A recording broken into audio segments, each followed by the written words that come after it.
Ikinanta ng isang pulis ang dalawang kongresista na umano'y nag-udyok sa kanya na magsinungaling sa Quadcom investigation sa war on drugs ng Duterte administration.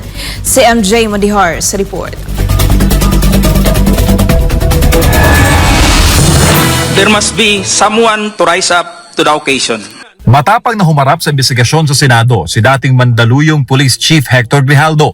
Humarap siya para pabulaanan na may reward system sa war on drugs ng Duterte administration. Sa kanyang sinumpang salaysay sa Senate Blue Ribbon Subcommittee, ikinanta ni Colonel Grijaldo na kinausap siya ni Laguna Representative Dan Fernandez at Manila Representative Benny Abante, kapwa co-chair sa Quadcom, na suportahan ang mga pahayag ni retired Police Colonel Royina Garma na totoong may reward system. Pero tumanggi raw si Grijaldo sa pag-uudyok sa kanya.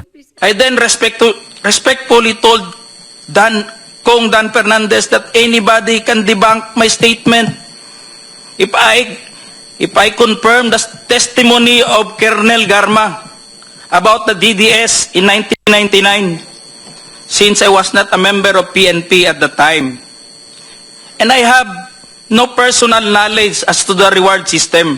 Nainsulto rin daw si Grijaldo sa pinaggagawa sa kanya ni Abante at Fernandez. You feel that you are being coached to make that statement? Yes, Your Honor. I feel I've been corrupted to make that statement, Your Honor. Itinanggi naman ni Fernandez at Abante ang pahayag ni Colonel Grijaldo. Sabi ng isa, kasinungalingan ang pahayag ng aktibong opisyal ng PNP. Paliwanag naman ng isa, hindi nila pinilit si Grijaldo na suportahan ang pahayag ni Garma nang sabihin nito na wala siyang alam sa reward system. Para kay dating Press Secretary Trixie Cruz Angeles, malaking epekto sa integridad ng Quadcom investigation sa EJK at war on drugs ang mga testimonya ni Colonel Grijaldo. Now, the entire character of the proceedings sa Quadcom medyo under suspicion na. Sila na ngayon ang magiging defensive. Tingnan natin kung itutuloy pa rin nila yung mga hearings. Kung si dating Pangulong Duterte naman ang tatanungin, labag sa batas ang ginawa ni Abante at Fernandez. Si Duterte ay isang abogado at matagal na naging piskal sa Davao bago pumasok sa politika. Yung inuudyok mo yung tao na mag-execute ng affidavit falsely or making a false narrative to violation of perjury.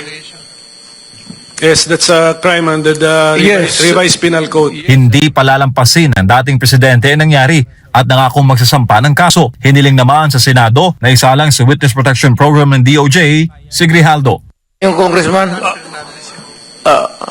parang papailan ko ng kaso. Total, hindi ko na kailangan yung affidavit mo. Your narrative here is under oath. Hindi ko na kailangan yung affidavit mo. All I have to do is to take out your statement, the basis of filing a case. Para sa Diyos sa Pilipinas kung mahal, MJ Mondihar, SMNI News.